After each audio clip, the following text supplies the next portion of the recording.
Selamat pagi teman-teman semua dan teman-teman yang ada di media online Zoom pada pagi hari ini. Namo Buddhaya, Namo Sangyang Adi Budaya, dan semoga dalam keadaan sehat pada pagi hari ini. Suara saya kedengaran di media Zoom. Apakah suara saya kedengaran dengan oke, dengar oke, bagus jempol semua. Jadi Pak Yuda ini memandang laptop atau memandang ke sini? Oke. Sekali-sekali jadi gini. Oke. Baik, seperti biasa Pak Yuda akan panggil yang peserta yang ada di sini dengan sebutan teman-teman, ya, teman-teman di dalam Dharma atau teman-teman sedharma, ya. Pak Yuda kebiasaan lihat laptop. Ini nggak direkam ya? Recording? Atau yang recording atau? Hah? Record. Ya. Kalau sudah di recording ngomongnya harus nggak boleh celometan, karena nanti kasihan yang edit nanti kerja keras ngedit videonya kan kesulitan ya, kasihan. Baik adik-adik dan teman-teman sedharma, topik pada pagi hari ini saya akan share screen dulu. Itu PowerPoint-nya yang bikin adalah teman-teman sekolah minggu. Terima kasih kepada teman-teman sekolah minggu yang sudah membuat PowerPoint-nya seperti ini. Ya, judulnya adalah Patidana. Namun Pak Yuda nanti akan menambahkan tidak hanya Patidana, tapi Pak Yuda akan menambahkan dua topik yang lain yang merupakan gandengannya atau merupakan biasanya satu paket, ya. Nah, seperti ini. Jadi ada tadi kalau itu judulnya di PowerPoint itu judulnya Patidana. Nanti kita akan belajar Patidana itu apa. Kemudian ada satu lagi yang itu huruf yang di tengah itu Ulambana. Dan ada yang di sebelah kanan sendiri yang dicetak tebal itu festival hantu. Biasanya yang lebih menarik dibahas itu adalah festival hantunya. Ya, festival hantunya lebih menarik dibahas. Namun pada pagi hari ini Pak Yuda tidak membahas festival hantu panjang lebar, maksudnya tidak dibahas panjang lebar karena Pak Yuda ingin menekankan lebih kepada pengertiannya atau pemahamannya, ya seperti itu. Nah, kemudian untuk melengkapi apa itu Patidana dan Ulambana dan festival hantu, itu teman-teman nanti kalau ada kesempatan mesti membaca, kalau berkaitan dengan Patidana itu mesti membaca tentang Tirokuda Sutta, itu ada di kitab suci Kudaka Pata, ya. Kemudian Ulambananya sendiri itu ada di sebuah sutra, ini spesifik ke sutra Mahayana, namanya Sutra Ulambana, dan Patidananya ini juga nanti ditemukan di ada 10 perbuatan baik yang namanya Dasa Punya Kiryawatu. Dasa ini 10, Punya Kiryawatu ini nanti di dalamnya ada 10, salah satunya adalah Patidana. Festival hantunya itu sebetulnya mengadopsi dari kedua sutta dan sutra ini. Tirokuda Sutta ini diambil dan Sutra Ulambana ini ceritanya diambil, kemudian dijadilah festival hantu. Ada festival hantu Indonesia, ada festival hantu Singapura, ada festival hantu Malaysia, ada yang Kamboja, Vietnam, Thailand, Sri Lanka, macam-macam ya. Kan kalau kita bicara hantu, hantunya kan macam-macam ya. Ada hantunya yang model Eropa, hantunya model Australia, dan ada yang paling seru kan hantunya Indonesia ya, gitu macam-macam gitu. Jadi festival hantu ini disesuaikan dengan lokal budaya setempat. Nggak tahu wis mau diceritakan apa, mungkin versinya versi lokal. Nanti kalau BDC ya punya versinya festival hantu, nanti teman-teman di sini boleh bikin cerita versi hantunya BDC. Boleh, itu boleh. Ya, kemudian diviralkan, ya kan? Kemudian seluruh dunia medsos tahu, oh ini hantunya BDC. Boleh seperti itu, ya. Tapi jangan ngawur, jangan terlalu berkhayal. Nanti ceritanya kalau bisa supaya lebih masuk akal harus disesuaikan dengan dua sutta ini, dua sutta Buddhis ini, Tirokuda Sutta dan Sutra Ulambana. Ya. Nah, Pak Yuda kembali lagi ke PowerPoint. Nanti di sini ada ceritanya menarik. Pak Yuda kembali ke sini dulu, sebentar, share screen dulu. Ini berkaitan dengan patidana, nanti saja Pak Yuda jelaskan. Nah, ini yang sudah dijelaskan ternyata. Patidana dalam bahasa Pali merupakan praktek pelimpahan kebajikan kepada sanak keluarga leluhur yang telah meninggal. Ini mesti dikoreksi, ya, mesti dikoreksi. Jadi istilah patidana itu biasanya seperti ini. Dilimpahkan jasa kebajikannya, adik-adik berbuat baik, mengumpulkan kebaikan sepanjang hari, selama 1 minggu, selama 1 bulan, 3 bulan, setahun, 10 tahun, kemudian itu dikumpulkan, pas hari yang ditentukan, kebajikannya itu kemudian dilimpahkan. Ada tata caranya, cara melimpahkannya, dan ada adik-adik perlu tahu bagaimana kumpulan kebajikan itu bisa dilimpahkan, atau bisa diberikan, atau bisa ditransfer. Ada caranya nanti. Ya.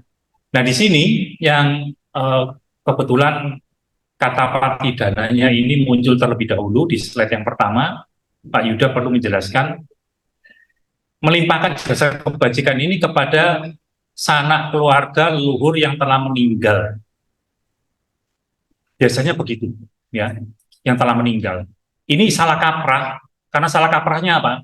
Kalau menurut Buddhism, itu kalimat ini dipandang hanya sebagai sisi manusia. Ya. Manusia kalau hidup seperti kalian-kalian ini kan ya, hidup kan. Seperti Pak Yuda ini hidup ya. Kalau manusia mati seperti apa? Manusia mati seperti apa? Ya nggak di sini Pak Yuda, betul. Ada di mana? Ada di kuburan atau dikremasi, dilarung di laut. Ya. Menurut Buddhism, makhluk yang manusia yang sudah meninggal itu dia menjadi makhluk yang baru. Dia menjadi makhluk hidup yang baru.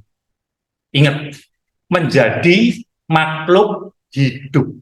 Hidup loh, ada kata hidup yang baru. Jadi dia nggak mati lagi. Nah, nanti ada kaitannya. Biasanya upacara festival hantu Patidana Ulambana ini itu dilimpahkan kebajikannya kepada hantu. Kita menganggap, manusia ini menganggap bahwa hantu itu adalah manusia yang sudah mati. Tapi sebetulnya menurut cara pandang Buddhis, si hantu itu adalah makhluk hidup. Dia hidup, bukan mati. Dia hidup. Jadi artinya kalimat yang di sini ini perlu dikoreksi bahwa merupakan praktek pelimpahan jasa kebajikan kepada sanak keluarga leluhur yang telah meninggal. Maksudnya kata meninggal itu meninggal sebagai manusia. Gitu. Tapi setelah dia meninggal, dia menjadi makhluk hidup yang baru. Entah menjadi manusia lagi, menjadi dewa, menjadi hantu gentayangan, menjadi makhluk di alam neraka, menjadi binatang. Semuanya itu makhluk. Dan dia hidup. Hidup di alamnya masing-masing. Kalau misalkan makhluk neraka, ya dia hidup di alam neraka. Kalau menjadi binatang, dia hidup sebagai binatang, ya hidup di alam binatang. Jadi bukan mati lagi. Ya. Ini Pak Yuda jelaskan supaya tidak menjadi salah kaprah. Jadi suatu kegiatan yang dinamakan patidana adalah melimpahkan kebajikan. Kalau kita mau memberikan sesuatu kepada makhluk yang lain, kita harus punya barangnya, benar kan? Gitu. Misalkan Pak Yuda punya mouse, gitu. Punya mouse. Pak Yuda harus punya mouse-nya, barangnya terlebih dahulu. Kemudian barangnya ini diberikan kepada Kenzo. Kenzo ini ada mouse, mau nggak? Ya, diberikan. Jadi ada sesuatu barang yang diberikan. Dalam hal ini patidana juga demikian. Harus ada sesuatu barang, tanda kutip, yang diberikan. Barangnya berupa apa? Berupa kebaikan-kebaikan yang telah kalian kumpulkan selama kurun waktu tertentu. Gitu. Diberikan. Kepada siapa? Kepada makhluk hidup. Apakah makhluk hidup itu manusia? Bisa. Berarti papa mama boleh? Boleh. Adik-adik, kakak, boleh. Siapapun boleh. Asal dia hidup. Makhluk hidup. Ya, seperti itu. Dan kemudian ada catatan. semoga mereka dapat terlahir kembali di alam bahagia. Gitu. Biasanya kalau di upacara festival hantu yang terjadi pada bulan-bulan seperti sekarang ini, penanggalan bulan 7, lunar, penanggalan peredaran bulan ya, bukan pakai peredaran matahari. Kalau pakai peredaran matahari sekitar bulan Agustus, terus ini kan sudah masuk September karena ada hitungannya yang berbeda. Biasanya bulan-bulan Agustus kalau peredaran menurut penanggalan matahari, kalau menurut penanggalan bulan itu bulan 7. Bulan 7-nya penanggalan, ya, bukan yang matahari. Kalau mataharinya waktu yang bertepatan adalah Agustus. Itu biasanya festival ini ada upacaranya seperti yang di lantai parkiran, teman-teman yang lihat, adik-adik yang lihat, itu mereka sedang melimpahkan kebajikan yang dikumpulkan kepada sanak saudara yang telah meninggal. Ingat tadi kata meninggalnya itu dengan catatan karena meninggal ketika pada saat itu dia meninggal sebagai manusia. Menurut Buddhis, ini yang perlu ditekankan bahwa ketika meninggal, makhluk itu akan menjadi makhluk hidup lagi. Sesuai dengan karmanya, dia akan menempatkan dirinya sesuai karmanya di alam lain dan dia hidup, bukan mati, hidup dia. Gitu. Jadi patidana itu ada pelimpahan jasa kebajikan kepada makhluk hidup, bukan kepada yang mati, bukan ya. Dengan harapan semoga mereka dapat terlahir kembali di alam bahagia. Iya betul. Ketika kita mendoakan atau melimpahkan jasa kebajikan ini, kita berharap agar ketika ada sanak saudara kita yang lahir di alam-alam penderitaan, dia hidup di alam neraka, menjadi makhluk neraka, moga-moga bisa terbebas dari penderitaan neraka dan kemudian terlahir kembali di alam yang bahagia. Demikian juga ketika lahir sebagai hantu gentayangan, setan kelaparan, ya, itu mengalami penderitaan karena kesulitan mencari makan, menderita sekali, kelaparan. Semoga dengan jasa kebajikan ini mereka bisa lahir kembali di alam yang lebih bahagia. Minimal lahir sebagai manusia, ya alam bahagia. Atau sanak saudara kita yang lahir dengan karmanya mereka terperangkap dalam tubuh binatang, lahir dan hidup di alam binatang. Semoga mereka dengan jasa pelimpahan ini, kebajikan ini, mereka bisa terlahir di alam bahagia. Ya. Jadi patidana itu seperti itu. Kalau ada yang mau tanya, silakan. Ya. Nah, ulambana itu adalah bagian dari patidana. Ya, bagian dari patidana. Apa itu? Nah, ini tadi. Di dalam tradisi Mahayana, ulambana diperingati pada tanggal 15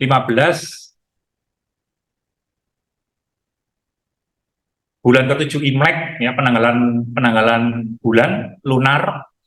Praktek pelimpahan jasa kebajikan kepada makhluk yang tidak terlihat, ya betul sih, kita nggak bisa melihat makhluk yang menderita, terutama makhluk itu adalah makhluk preta atau peta.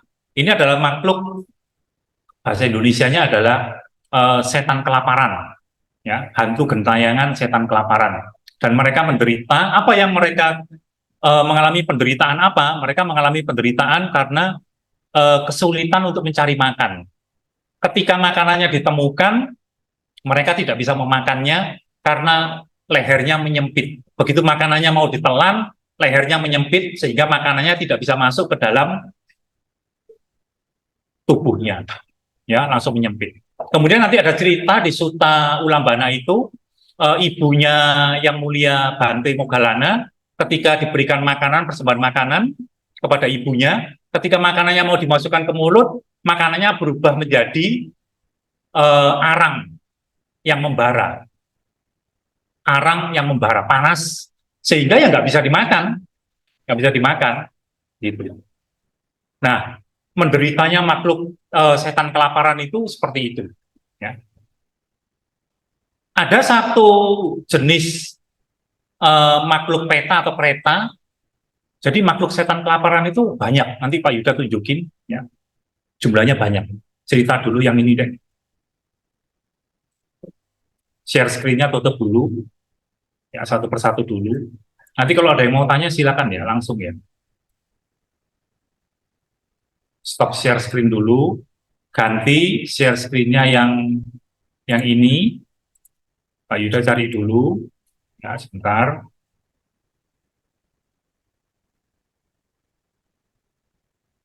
Pak Yuda cari yang jenis-jenis, nah ini jenis-jenis. Ya, ada suatu alam yang disebut peta bumi. Jadi alamnya kalau menurut Buddhis itu alam kehidupan itu tidak hanya manusia. Ada alam neraka, setan kelaparan, alam binatang, manusia, alam dewa, alam Brahma, dan Brahma yang tidak punya tubuh. Ya, seperti itu. Dan ada satu alam yang tadi Pak Yuda sebut, alam setan kelaparan, ya, atau alam hantu. Itu jumlahnya ada 4, 12, 21. Ini kalau di jumlah berapa nih? Ya. Contoh ini, peta 4, namanya peta 4. Ada hantu yang namanya Paradatu Pajiwika. Hantu ini itu supaya bisa hidup, dia memakan makanan yang disuguhkan orang dalam upacara sembahyang, seperti yang di bawah itu, lagi dikerjakan itu. Jadi ada jenis hantu yang memang hanya makan seperti kita, manusia makan. Kalau manusia kan bisa makan soto, rawon, capcay, apalagi gudeg, nasi apa? Nasi goreng, nasi apa? Nasi padang, nasi padang. Ya, itu senangannya Miss Yuni, nasi padang. Ya, tuh. Nah, hantu kelaparan ini yang bisa ketika diberikan makanan persembahan sembayangan, yang bisa makan makanan-makanan yang dipersembahkan dalam upacara sembayangan itu seperti yang di lantai bawah itu cuma satu jenis hantu. Dari tadi yang hantunya ada 4, 12, 21 itu cuma satu yang bisa makan. Gitu. Namanya setan kelaparannya atau hantunya namanya Paradatu Pajiwika. Teman-teman harus hafalkan namanya.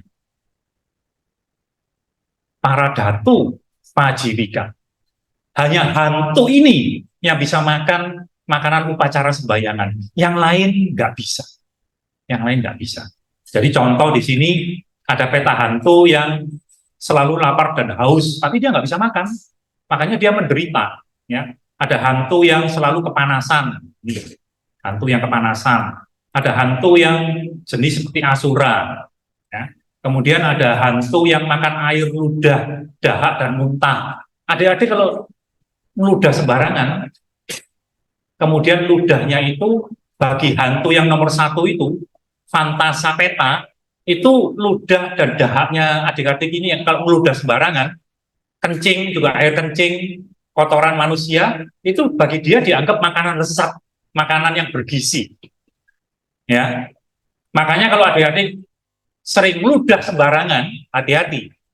Yang sering meludah sembarangan, bakalnya akan diikuti oleh hantu yang jenis ini. Ya, hati-hati. Karena dia kan pengen dapat makanan dari adik-adik. Adik-adik kan sering meludah sembarangan, diikuti nanti. Wah, ini makanan lezat ini, diikuti nanti. Ya, hantu yang makan mayat manusia dan binatang dan sebagainya lah Pak Yuda nggak cerita seperti ini ya. Pagi ini banyak hantunya. Hantu yang bertubuh seperti ular, hantu yang menderita pada waktu siang, senang waktu malam itu gentayangan, ya macam-macam. Ya, hantu yang tidak mempunyai kulit, hantu yang berbulu tajam, hantu yang macam-macam di sini sampai ada yang hantu itu menyerupai biku, hantu yang menyerupai bikuni, macam-macam. Ya,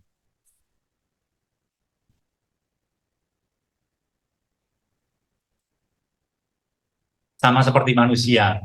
Manusia kan banyak ya jenisnya ya, banyak ya jenisnya ya. Itu. Ini teman-teman aja yang di sini aja nggak ada yang wajah yang sama nggak nih? Nggak ada, jenisnya banyak. Ya. Terus sifat-sifatnya kan juga, sifat-sifatnya kan berbeda-beda ya, sifat-sifatnya. Banyak, ada yang gendut, ada yang proporsional, ada yang seperti Pak Yuda kurus gitu, ya, ada yang tinggi, ada yang pendek, macam-macam. Ya. Nah Pak Yuda lanjutin, ini udah di share screen belum? Belum ya? Lanjutin supaya ini.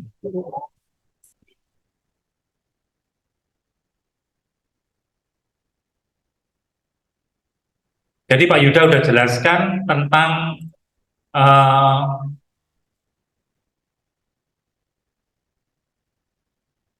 Patidana, dan Ulambana. Ya. Jadi kalau Ulambana itu bagian dari Patidana, karena Ulambana juga dia berbagi jasa kebajikan yang kita kumpulkan, kemudian dibagikan kepada khusus makhluk yang namanya makhluk peta atau setan kelaparan. Ya, jadi nanti ada pertanyaan nanti. Loh Pak Yuda, apa setiap tahun itu orang tua saya yang sudah meninggal, sanak saudara kerabat yang sudah meninggal, apa mereka jadi hantu terus setiap tahun? Gitu.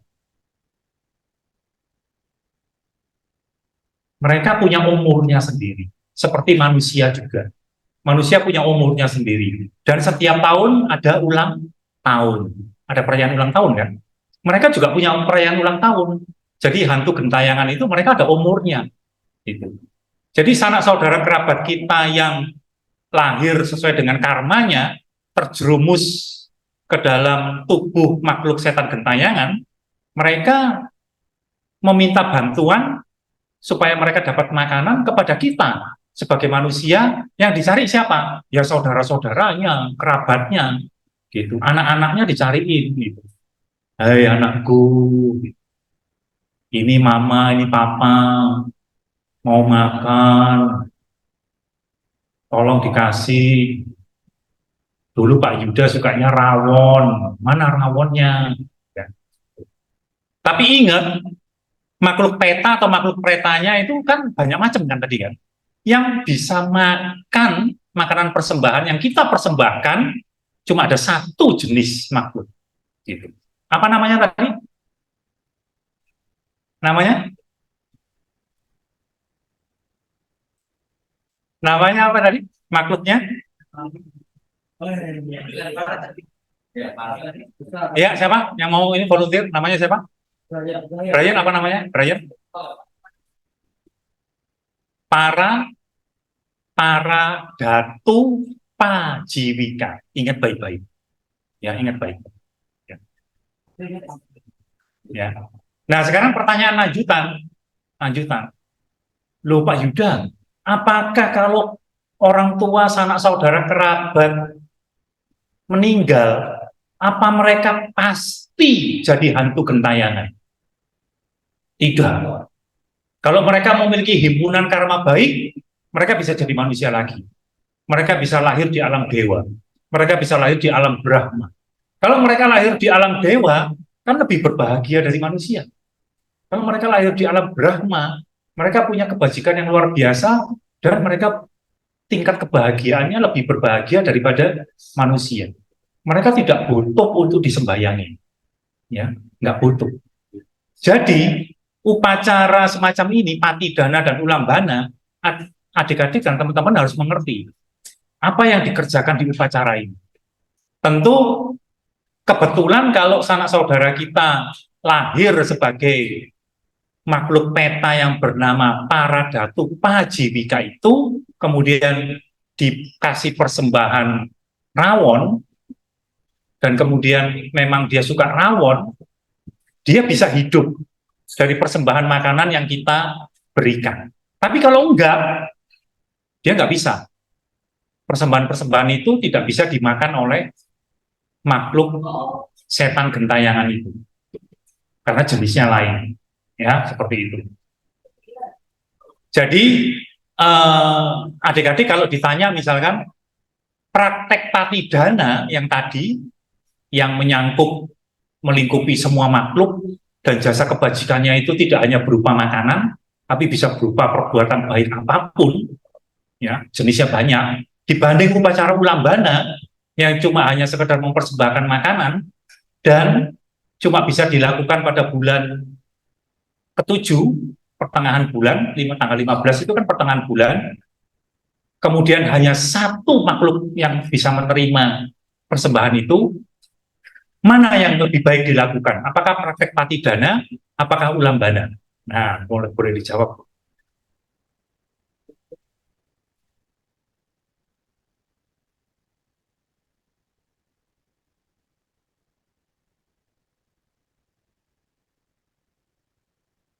Asal mula Patidana. Loh Pak Yuda tadi belum dijawab. Ya nggak apa-apa. Itu nanti sebagai ujian ya. Yang bisa jawab boleh keluar ruangan ini. Yang tidak bisa jawab tinggal di sini.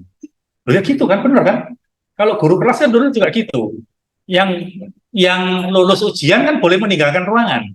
Yang nggak lulus kan remedi. Ya kan, nggak boleh meninggalkan ruangan. Kan gitu. Ya. Oke, asal mula Patidana.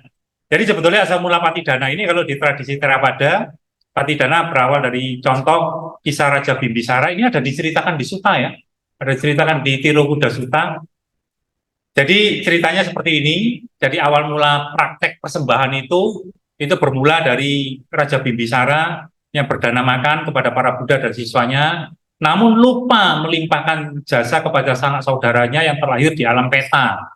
Sehingga pada malam harinya Raja Bimbisara itu diteriakin, ya, diteriakin karena peta itu meminta makanan, dan Raja Bimbisara kemudian mendengar jeritan-jeritan itu, dan kemudian Raja Bimbisara bertanya kepada Buddha, Buddha, itu suara-suara apa?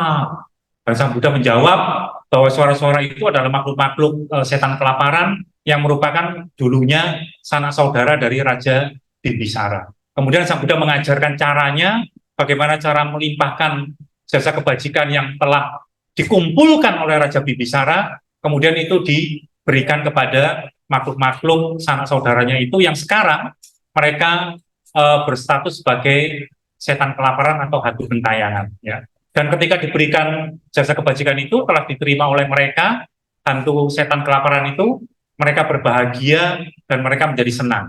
Ya. Kemudian ada satu lagi, yakni yang kalau Ulambana Sutta itu pada tradisi Mahayana yang berisi tentang Biku Moggallana yang sedang bermeditasi dan melihat ibunya terlahir dalam hantu kelaparan dan beliau ingin menolongnya. Jadi ini ceritanya ada dua macam dan dua-duanya itu ada di dalam sutta diceritakan oleh Sang Buddha sendiri. Upacara Ulambana yang Mahayana ini yang lebih sering dipakai.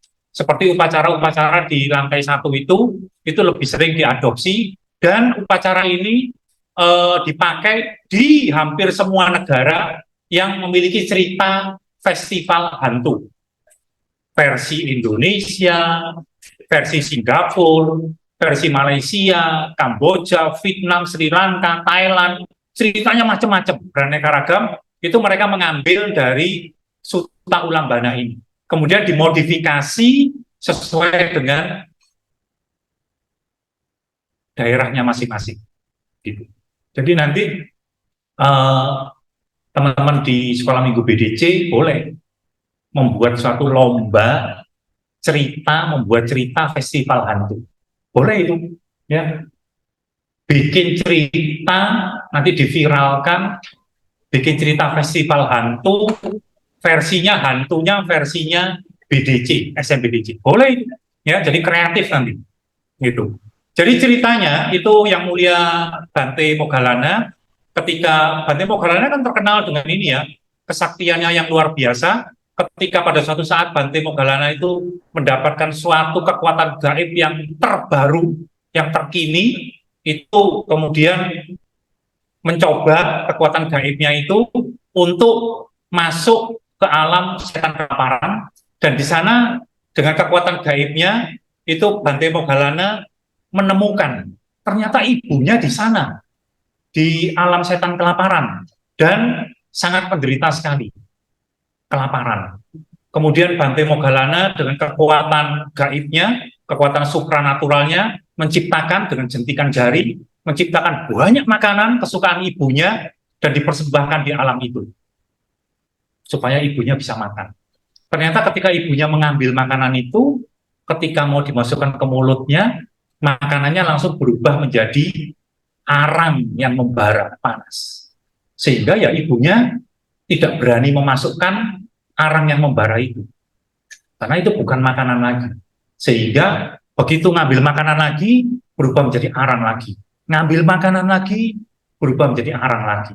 Kemudian Bhante Moggallana dengan cinta kasih dan welas asihnya menciptakan lagi banyak makanan lagi. Kemudian diambil makanan itu oleh ibunya, berubah lagi menjadi arang yang membara, jadi tidak bisa dimakan. Akhirnya Bante Moggallana menyerah. Bante Moggallana bertemu dengan Buddha, bertanya, Sang Buddha, bagaimana ini caranya agar ibu saya bisa tidak menderita di alam hantu setan kelaparan? Sang Buddha memberikan cara, singkatnya Sang Buddha memberikan caranya begini. Nanti pada masa bulan-bulan 3 terakhir, ini kan masa-masanya para biku kan melakukan wasa ya. Wasa itu adalah menenangkan diri dalam sebuah ruangan tertentu, rumah tertentu, dan tidak boleh keluar. Kalau nggak perlu, nggak boleh keluar. Ya, selama 3 bulan, bante-bante itu, para anggota sangha itu, mereka belajar merenung dan bermeditasi, mengumpulkan kebajikan, memperkembangkan diri, dan banyak yang mencapai tingkat kesucian selama masa waktu 3 bulan ini. Kemudian, Sang Buddha memberikan caranya, di akhir bulan yang ketiga, pada tanggal 15, yang terakhir, itu ada namanya upacara pawarana. Nah, pada saat itulah sanak saudara yang merasa ingin melimpahkan kebajikannya kepada kerabat keluarganya yang sudah meninggal, memohon kepada anggota sangha itu atau kumpulan sangha itu yang sudah melakukan wasa, itu karena kumpulan jasa kebajikannya sangat luar biasa, itulah kemudian memohon umat awam ini dan melimpahkannya kepada makhluk sanak saudara yang ada di setan kelaparan itu, dan barulah mereka bisa menerima jasa kebajikan itu dengan baik. Dan ketika diterima, makhluk sanak saudara keluarga yang sedang berada di setan kelaparan itu, mereka berbahagia dan sesuai dengan karmanya nanti mereka bahkan bisa terlahir kembali di alam yang bahagia. Jadi singkatnya ceritanya seperti itu. Teman-teman kalau baca sutanya sendiri, wah itu bagus itu sutanya. Seperti baca komik, ceritanya seperti baca komik, ceritanya seperti baca cerita film-film itu seperti itu. Ya, Sang Buddha menceritakannya itu sangat bagus sekali. Boleh seperti itu dibaca nanti. Tentu gambarnya nggak begini ya, gambarnya bukan seperti itu ya. Ini hanya sekedar ilustrasi. Gambarnya nggak seperti ini. Ini hanya sekedar contoh saja. Lanjut lagi. Nah, kemudian dari 2 suta itu, yang dari Suta Patidana, yakni Tilokuda Suta, dan Suta Ulambana, yang ada cerita Yang Mulia Bante Moggallana, itu diadopsi menjadi sembahyang rebutan. Ya. Kenapa ada kata rebutannya? Nah, itu ada ceritanya. Gitu.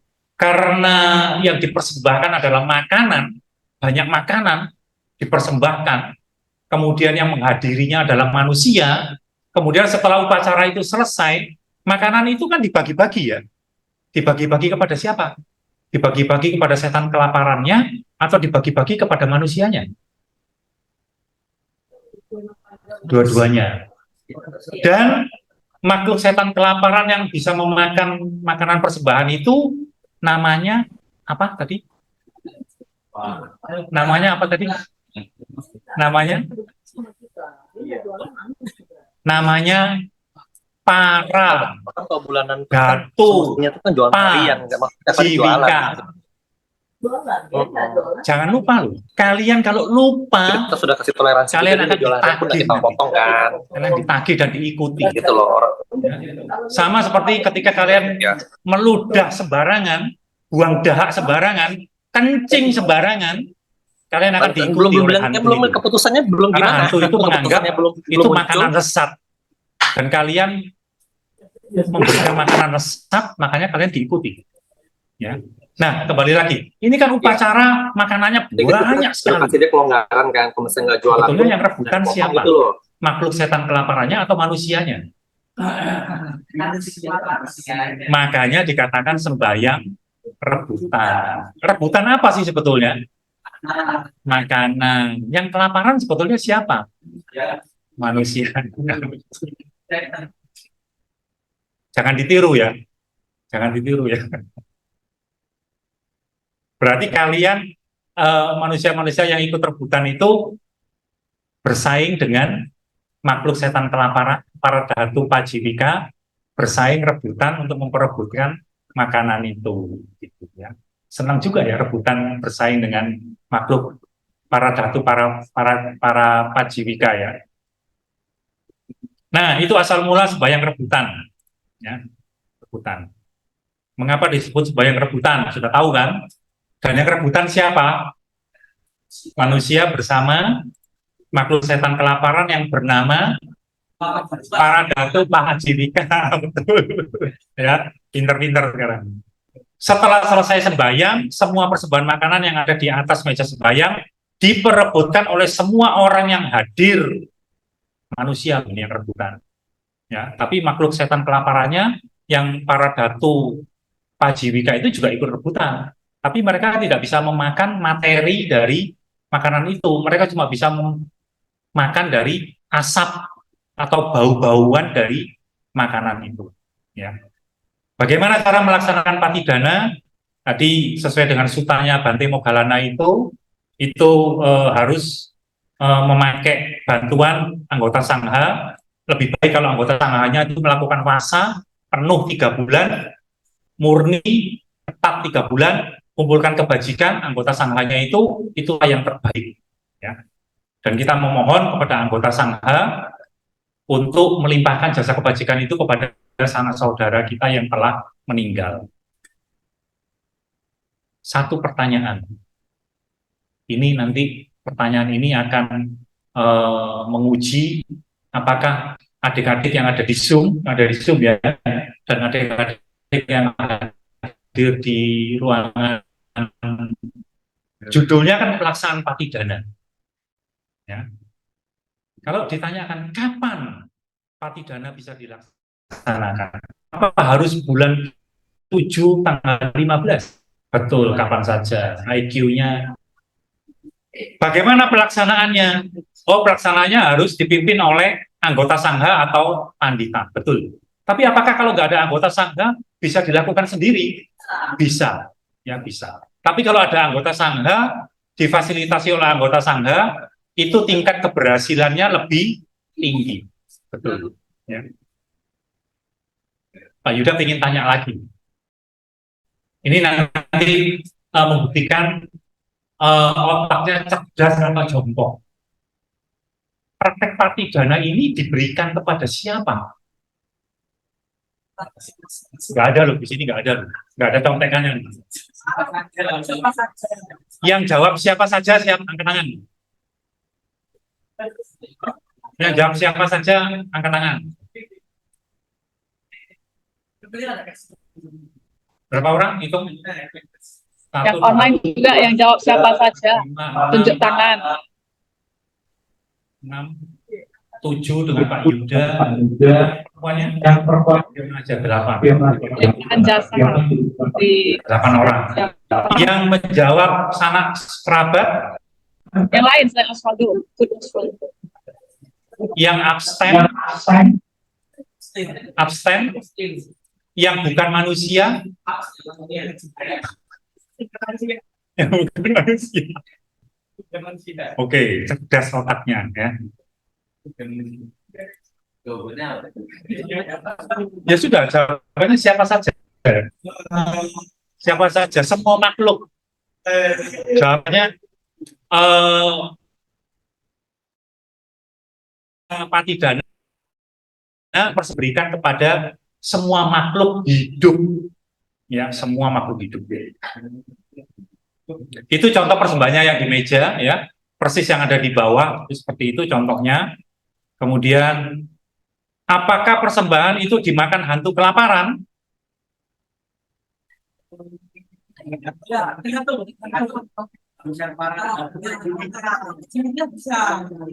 Pinter, itu jawabannya ya. Loh, ini kok kecil ya? Kok jadi kecil? Apakah persembahan itu dimakan hantu kelaparan? Tidak. Hanya satu jenis hantu yang bisa memakan itu, namanya para datu pajivika. Yang bisa menjawab nggak akan diikuti oleh hantu itu. Yang tidak bisa menjawab, hati-hati. Ditagih nanti, diikuti nanti. Ya.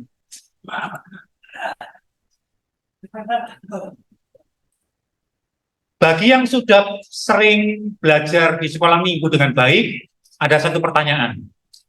Apakah kalau kita melimpahkan jasa itu berarti kebajikan kita berkurang? Apakah kalau Pak Yuda punya mouse-nya itu diberikan kepada Kenso 1, mouse 2, mouse 3, mouse-nya Pak Yuda berkurang? Iya, mouse-nya Pak Yuda berkurang. Pak Yuda beli lagi, mouse-nya dikasih Kenso, beli 2, dikasih ke Kenso. Bangkrut Pak Yuda. Apakah itu terjadi juga pada waktu kalau kita memberikan kebajikan kita?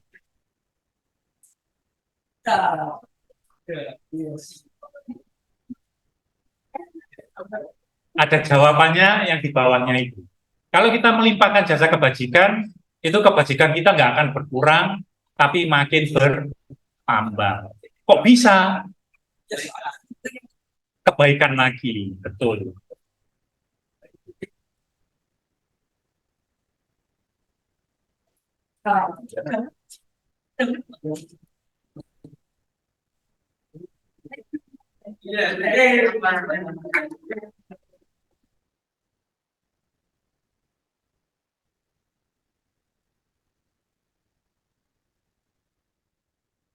Pertanyaan yang ini dulu. Apakah leluhur kita selalu menjadi makhluk hantu setiap tahun? Oke, bagus ya. Jawabannya tidak. Ya. Yang ini, apakah kita harus mengirim persembahan?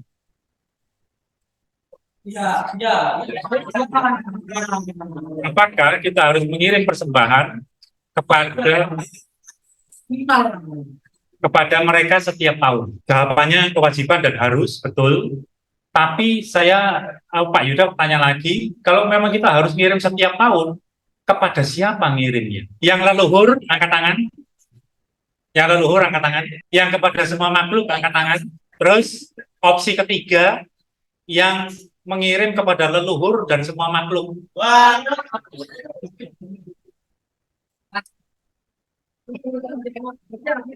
Ya, leluhur ya makhluk ya. Oke, pinter-pinter ini ya. Terus kalimat yang di ini.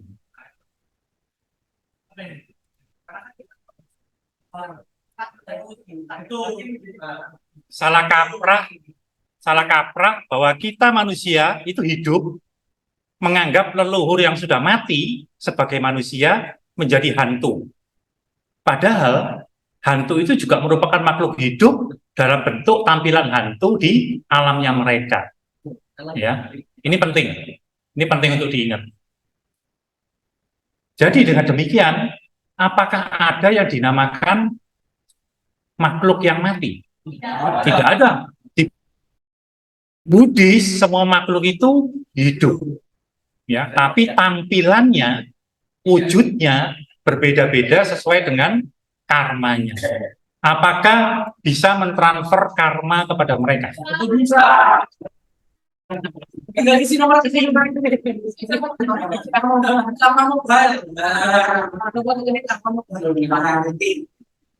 Tidakkah itu bertentangan dengan pemilik karmaku sendiri? Aku adalah pemilik karmaku sendiri. Bagaimana kumpulan karma baikku bisa kuberikan kepada engkau? Jawabannya adalah, apakah bisa transfer karma kepada mereka? Ini penting ya. Penting ya. Jawabannya adalah tidak bisa. Karmanya mereka. Karmanya kita. Seandainya kita bisa mentransfer karma baik kepada mereka, Buddha Sakyamuni juga bisa melakukan transfer karma kepada kita. Sehingga kita hari ini tidak berada di BDC. Kita hari ini berada di surga. Enak ya di surga ya. Oh, BDC sudah surga. Lalu pertanyaannya, bagaimana cara mentransfer jasa kebajikan itu kepada sanak saudara kita yang telah menjadi makhluk yang lain, agar mereka bisa menerima jasa kebajikan yang kita limpahkan atau transfer. Caranya gimana? Kita melakukan kebajikan, kemudian kumpulan kebajikannya itu kita berikan.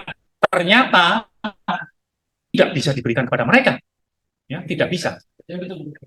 Karena tadi Bante Moggallana yang hebat pun, Bante Moggallana tidak bisa memberikan karma baiknya yang luar biasa sebagai Bante kepada ibunya.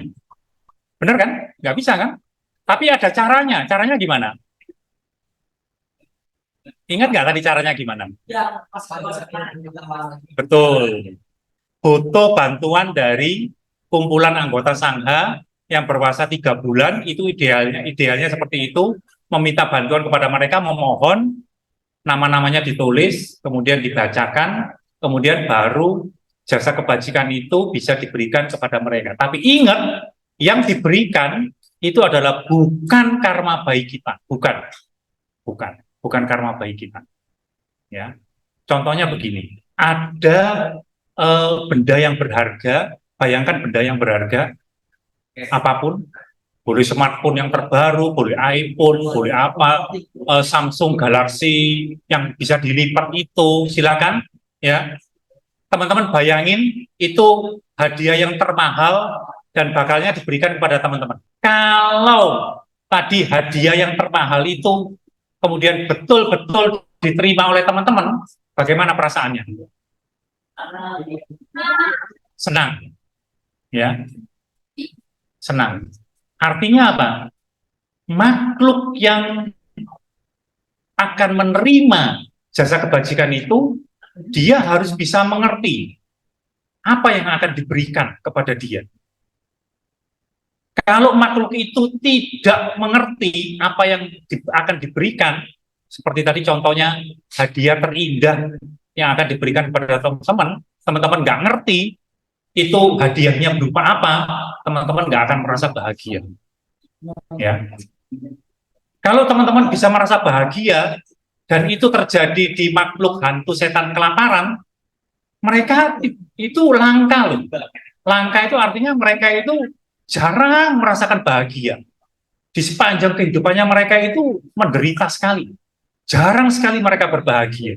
Kalau mereka bisa 1 kali aja berbahagia, mereka serasa seperti dapat hadiah yang terbaik. Dan ketika mereka mendapatkan rasa bahagia yang langka itu, kemudian mereka dengan rasa bahagia itu, kemudian mereka berbuat baik, mengumpulkan karma baik, karmanya sendiri, mereka bisa mengubah nasibnya. Mereka bisa lahir di alam yang lebih baik. Jadi yang mengubah nasibnya mereka siapa? Mereka sendiri. Tapi siapa yang mengkondisikan supaya bisa mereka berbuat baik? Kita yang mengkondisikannya. Kita yang membuat kondisi itu, kita minta bantuan anggota sangha, mengkondisikan kondisi baik itu, agar kondisi baik itu berada di dalam batinnya mereka, dan mereka melakukan suatu perbuatan baik karena mereka bahagia. Orang bisa melakukan perbuatan baik kan karena bahagia, ya. Teman-teman di sini bisa melakukan perbuatan baik kalau suasana hatinya sedang gembira. Kalau teman-teman suasana hatinya sedang marah, tidak enak hati, ketakutan, gelisah, pada kondisi batin yang buruk atau kondisi batin yang jelek seperti itu, teman-teman tidak mungkin berbuat baik. Nggak mungkin. Orang bisa berbuat baik kalau batinnya dalam kondisi bahagia. Sama, makhluk setan kelaparan itu, mereka bisa mengubah nasibnya dari yang buruk menjadi baik. Dia perlu suatu perbuatan baik yang harus dia kerjakan sendiri. Kalau dia ingin melakukan suatu perbuatan baik, harus ada suatu kondisi baik yang berada di dalam batinnya.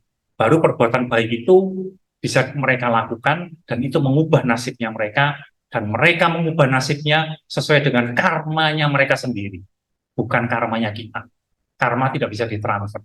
Jadi caranya seperti itu yang diajarkan oleh Buddha di Sutta Tirokuda dan Sutta Ulambana tadi itu. Ya.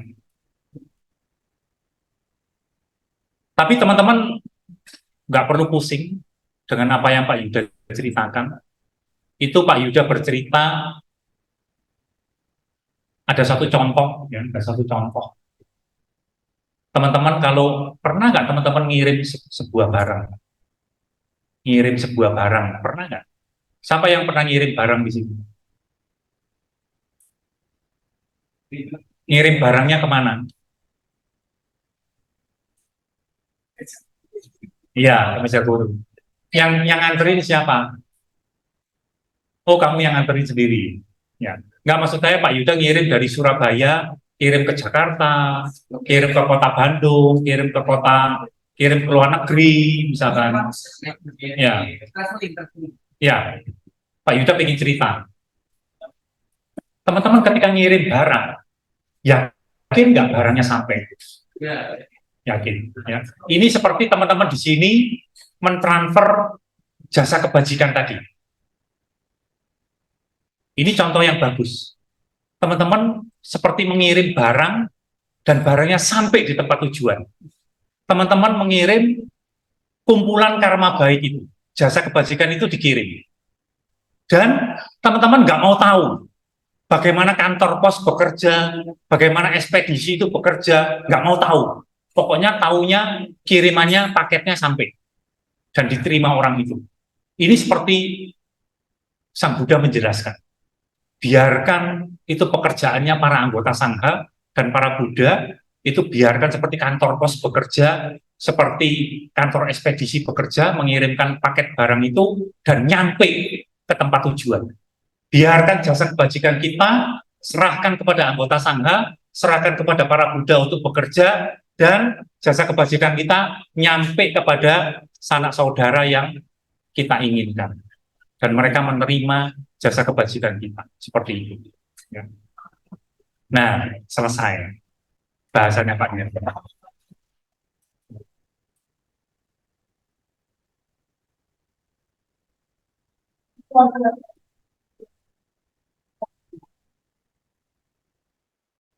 Ada satu lagi yang ini teman-teman perlu tahu ya. Satu aja. Tadi kata patidana, ini Pak Yuda tadi mau share ini. Kata patidana, ini dibikin 150 ya, bentar ya.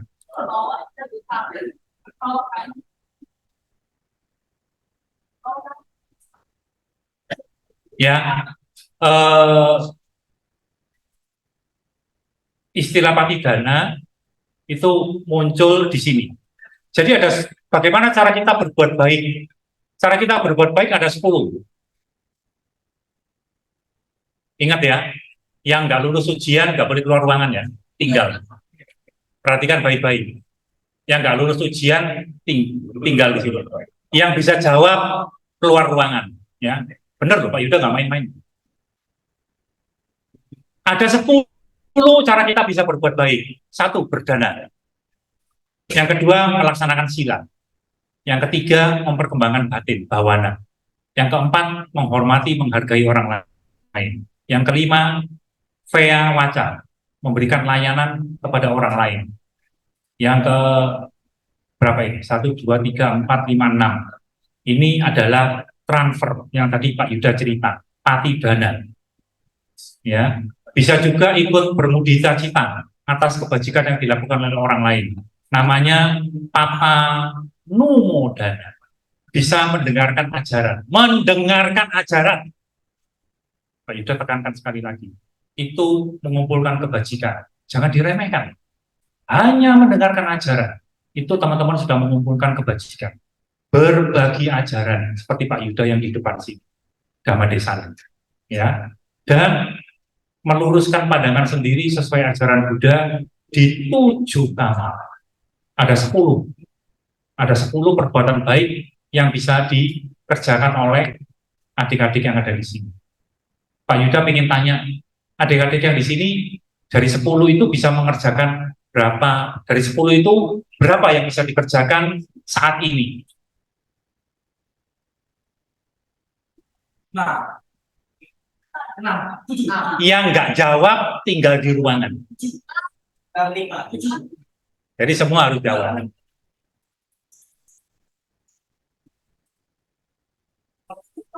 Yang belakang jawab, yang belakang jawab. Coba tim pembina sekolah minggu yang nggak jawab tinggal coba semua harus jawab. Periksa. Bu Dwi, siapa yang sudah jawab semua?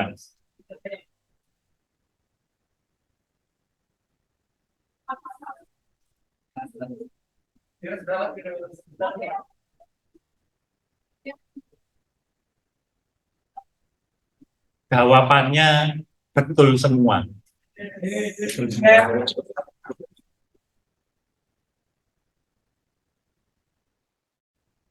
Dengan demikian boleh meninggalkan ruangan. Tapi kelasnya ditutup dulu ya. Demikian kelas pada pagi hari ini. Terima kasih sudah mendengarkan. Karena dengan mendengarkan ajaran itu bagian dari mengumpulkan kebajikan. Pak Yuda berterima kasih. Namo Buddhaya, Namo Sanghyang Adi Budaya. Sampai ketemu lagi di kelas Pak Yuda yang berikutnya. Terima kasih. Selamat siang. Namo Buddhaya.